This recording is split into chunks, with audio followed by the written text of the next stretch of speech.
அஸ்ஸலாமு அலைக்கும் வரஹ்மத்துல்லாஹி வபரகாத்துஹு.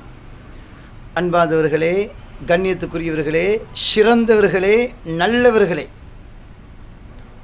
உங்களுக்கு சரியான கவலை, அப்படி இல்லாட்டி சரியான பிரச்சனை, அப்படி இல்லாட்டி உங்களுக்கு ஒரு வழக்கு முன்னுக்கிக்குது, அப்படி இல்லாட்டி குழந்தை பாக்கியம் கிடைக்க போகுது, நீங்கள் இப்போ ஹாஸ்பிட்டலில் இருக்கிறீங்க, ஏதாவது அவசரமான தேவை உங்களுக்கு இப்போ, அல்லது உங்களோட வீட்லேருந்து நீங்கள் கூலிக்கு வீட்லேருந்து அவசரமாக வெளியே போக சொல்கிறாங்க, உங்களுக்கு இப்போ சரியான இக்கட்டான நிலை, சரியான பிரச்சனை இருக்கிறீங்க, என்ன செய்யணும்? இந்த துவாவை நம்பிக்கையோட 7 தடவை ஓதும். உங்களோட எல்லா விஷயங்களும் லேசாகும், எல்லா பிரச்சனைக்கும் தீர்வு கிடைக்கும், எல்லா கஷ்டங்களும் இலகுவாகும், எல்லா கவலைகளும் இலகுவாகும். என்ன துவா? அனஸ் ரலியல்லாஹு அன்ஹு அவங்க அறிவிக்கக்கூடிய ஹதீஸ். என்ன துவா பார்ப்போம்.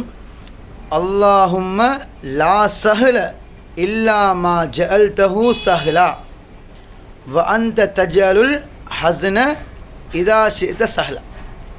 கருத்தை பாருங்க. எப்படின்னா, அல்லாஹும்ம லா சஹ்ல, இறைவா எந்த லேசியும் கிடையாது, இல்லா மா ஜஅல்தஹு சஹ்லா, நீ அதனை லேசாக்கினாலே தவிர. அப்போ அல்லாஹ் எதையும் லேசாக்கி தருவான். வ அந்த தஜஅலுல் ஹஸ்ன இதா ஷி'த சஹ்லா, யா அல்லாஹ் நீ நாடினா கவலையான விடயங்களை லேசாக்கி தருவாய்.